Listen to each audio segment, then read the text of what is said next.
welcome to Golden Life Living with Charise. We are covering a three-part series on walking in your purpose.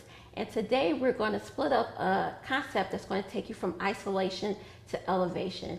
Today we are speaking specifically to isolation and preparation. And joining us for this discussion is Minister Ann Thomas. Thank you for joining us today. Again, thank you for having me. Now, if you will, for the audience, just share with us a little bit briefly about yourself. Okay, well, in a nutshell, like she says, I'm a minister, I'm an author and a speaker, and I have the awesome privilege to pretty much travel around the world and to encourage, equip, and empower people to find out who they are and to walk in their purpose and destiny. Okay, and for those that's just joining us, if we can, just go back and define what it is to walk in your purpose and the importance of having clarity in this regard. Yes, as we discussed before, it is important to know exactly what you were uniquely created to be. All of us have a purpose that is as unique as our fingerprint. You know, even though our purposes may look similar, the way that God intended for us to use it is different because we have different people whose lives we're going to impact. And that's important because as we find out who we are, only then are we able to help others discover who they are. And also remind them why it is important for us to know what each of our purpose is. Yes, absolutely, because of the personal fulfillment of it. Because a lot of us, we are alive, but we're not living. As we discover who we are and what we were created to do, as we shared in the previous segment, it's something that you would be willing to do all day and every day, even if you didn't get paid for it, because you're passionate about it. You enjoy doing it, and there is a fulfillment of knowing that as you walk out who you are, again, you help other people discover who they are. That's the greatest fulfillment that I have. And earlier we talked about breaking the unhealthy soul ties. Mm-hmm. So if you don't mind, let's just speak to that very briefly for those who are just tuning in to this series. Okay, so basically we identified a soul tie as an emotional, spiritual, and even sexual connection that we have with other people, where we tie our souls. And our souls consist of our mind, our will, and our emotions. And we can have healthy connections just like we can have unhealthy connections. And basically, as we address the unhealthy connections, we stated that they can cause us to act out in very toxic ways because of our interaction with a person who is toxic.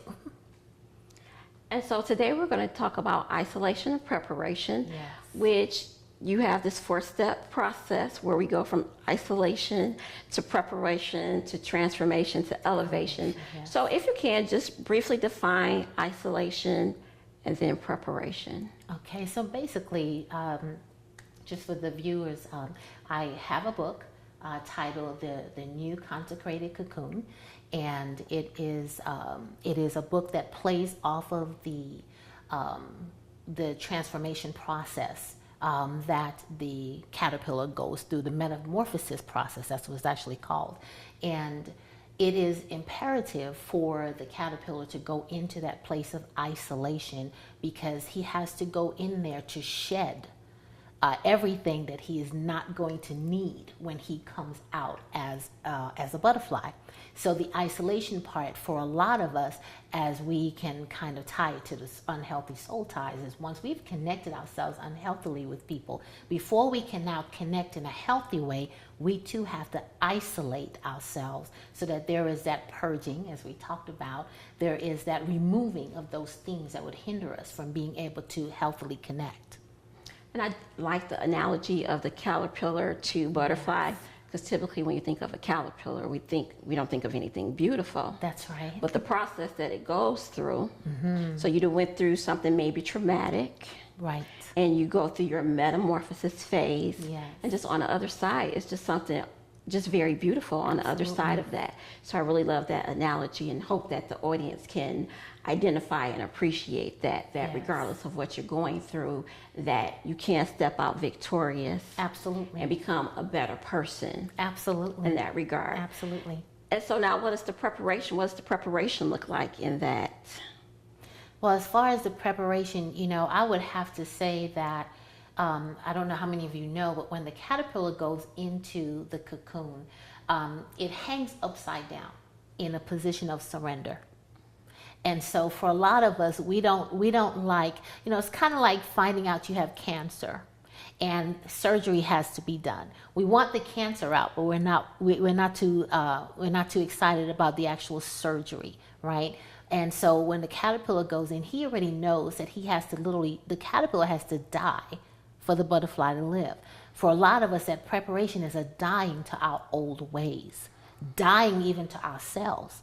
And so we can come alive to the new self, dying to our old self, so that our new self can then come into play. Okay, we're going to take a break right here. Stay tuned. We'll be right back. Hello, my name is Charise, host of Golden Life Living. I want to speak to you about my transformational process from being a domestic violence survivor. Part of my process included self-reflection that included taking a deep look within. I had to ask myself some essential questions. One question being, who am I? It seems simple on the surface, but you really have to dig deep and peel back the layers, and that's essentially what I had to do. 2, I had to ask, what were my gifts or talents? I had to re-identify with who I was, because after you peel back the layers, you're no longer living under the expectations of others. You're becoming clear on who you are. Another question I had to ask myself is, what was I allowing, who or what I was allowing to control me? There was an instance where I was bitter, and I felt like that was giving power to my perpetrator. And I decided that I wanted to be better, that I am a nurturer, I do care, I am loving, and it's not right for someone else to change that. So just want you to know that if you're going through anything, any traumatic experience, we can't deflect, we have to self-reflect. And only when you do that can you begin your healing process.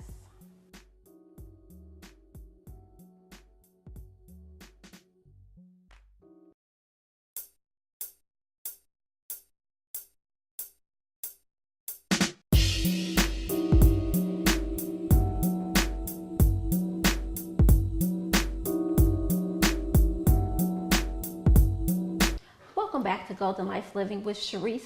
We are covering a 3-part series on walking in your purpose, and today we are speaking specifically to isolation and preparation, and this is 2 parts of a 4-part process to elevate you to walking into your purpose.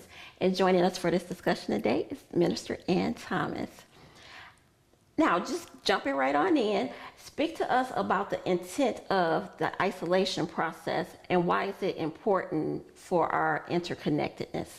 Yeah, the isolation process is very important because there are typically a lot of voices around us during that time that, quite frankly, just don't really understand what's going on. And if we're not careful, we can allow those voices to help to abort the process that we need to be in. Like, I'll just give a real life example. When I was going through my time of divorce, there were people around me that were saying, girl, get out of that state of depression, and you need to go out to the club, you need to just go mingle. But I recognized that, I needed to not just, because again, it would be really easy to look at my ex-husband and look at everything that was wrong with him in my mind. But it takes 2 to tango. So that was my time to look at who I am and what I contributed to the divorce, and allow the healing to happen in me so that I would not turn around and repeat the same mistakes. And it sounds like in this phase, you're going inward, obviously, the keyword isolation, and you don't want to deflect, you want to focus on self-reflecting. That's right. Absolutely. And it's kind of key because, like you said, you could look at ways that you can always point the blame at your ex-husband, but like you said, it takes 2. And then how's that helping your situation? Because you're just looking at his role and not your role. Right. And as you said, it was 2 that was joined together. That's right. So you do have to look, and it's not always going to be pretty. Yeah, when I looked at myself, when I saw me, I was like, whoa. So you're right. It's usually never pretty, part of the process, but it is well worth the while to just look inwardly and just to do that self-reflection versus Absolutely. deflecting. Absolutely. So now let's talk about preparation and its purpose in the process. Yeah, so it kind of ties back into the isolation, because in order to prepare to go to that next level, we do need to, like you said, do the reflection, looking inward, right? And as we look inward, we then need to allow for the healing to happen. For me, because I minister and because I and I speak, I really dove into a lot of really discovering me and doing me. So in that preparation time, it really is about becoming your best you. Because if you immediately look to connect with somebody again, for me, it was really not knowing who I was, my identity. And when you are struggling to know your identity, you ultimately will take on the identity that other people would want to put on you.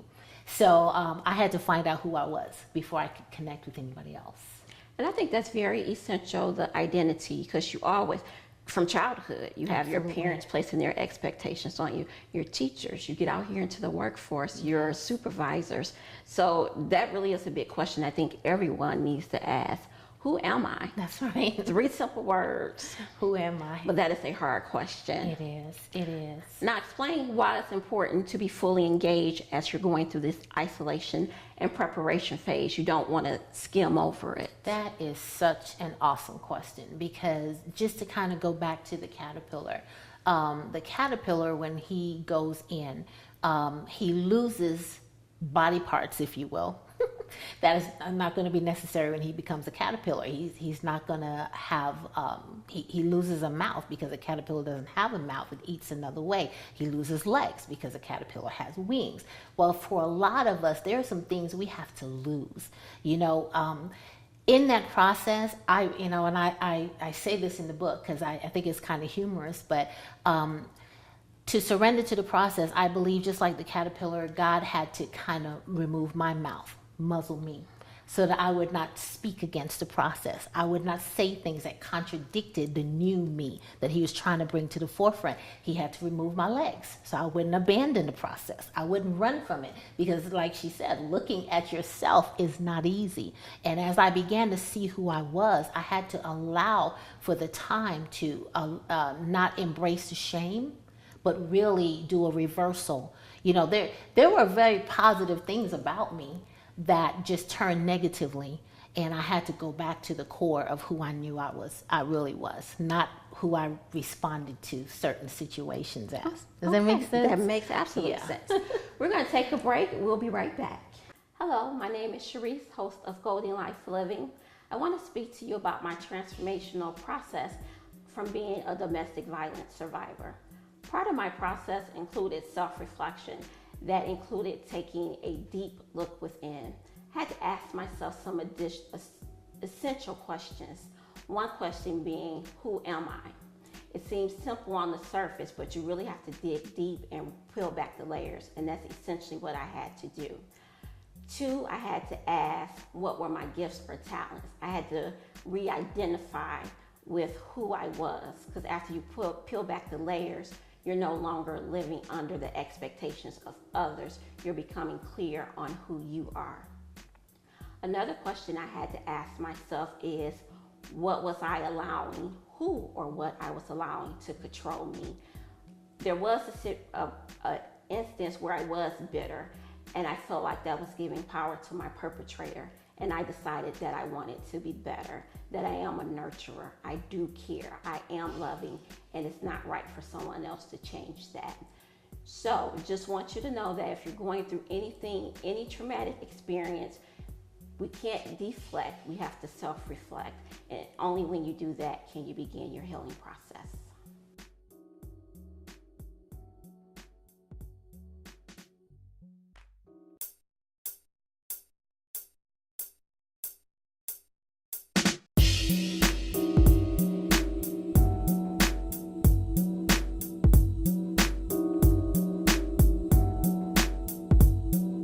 Welcome back to Golden Life Living with Charise. Today we are joined by guest Ann Thomas, and we are discussing ways to walking into your purpose. And today we are speaking about isolation and preparation.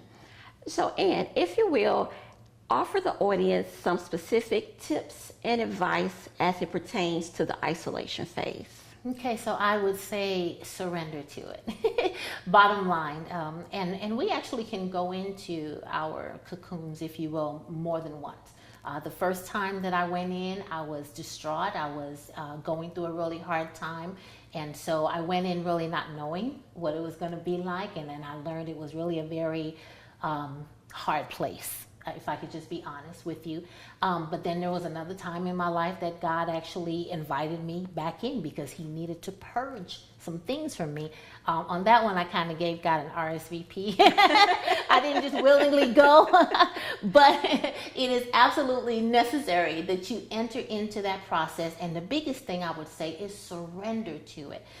Embrace it. It is not about, I always tell people that God doesn't convict us for the purpose of shame. He convicts us.